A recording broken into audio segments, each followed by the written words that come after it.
Hi guys, ఎలా ఉన్నారు? So ఈరోజు అయితే నేను పెట్టిన ఆర్డర్ వచ్చేసింది అనమాట. అజియో నుంచి ఒక కుర్తా సెట్ ఆర్డర్ పెట్టాను అండ్ దాని ప్రైస్ వచ్చేసి 1283 రూపీస్ పడింది విత్ డెలివరీ ఛార్జెస్ అనమాట.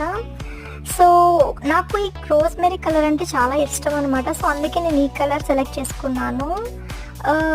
డ్రెస్ మెటీరియల్ అయితే చాలా స్మూత్గా ఉంది, బట్ యాజ్ పర్ పిక్ అయితే రాలేదన్నమాట. అంత గ్రాండ్గా ఏం లేదు, బట్ చాలా సింపుల్గా ఉంది అండ్ ఆల్సో మనకు చాలా కంఫర్ట్గా ఉందన్నమాట. వేసుకోవడానికి కూడా చాలా కంఫర్ట్గా ఉంటుంది అండ్ క్లాత్ కూడా చాలా స్మూత్గా ఉందన్నమాట. సో ఇప్పుడు మీరు ఎప్పుడైనా ఫంక్షన్స్కి సింపుల్గా రెడీ అయ్యాలంటే ఇలాంటి కుర్తా సెట్స్ ప్రిఫర్ చేయొచ్చు. అండ్ ఈ కలర్ అయితే కొంచెం క్లాసీగా ఉంటుంది. అండ్ ఇలాంటిది ఏదైనా మీరు ట్రై చేస్తే ఆల్రెడీ అజియోలో కొని కామెంట్ సెక్షన్లో మెన్షన్ చేయండి. బాయ్.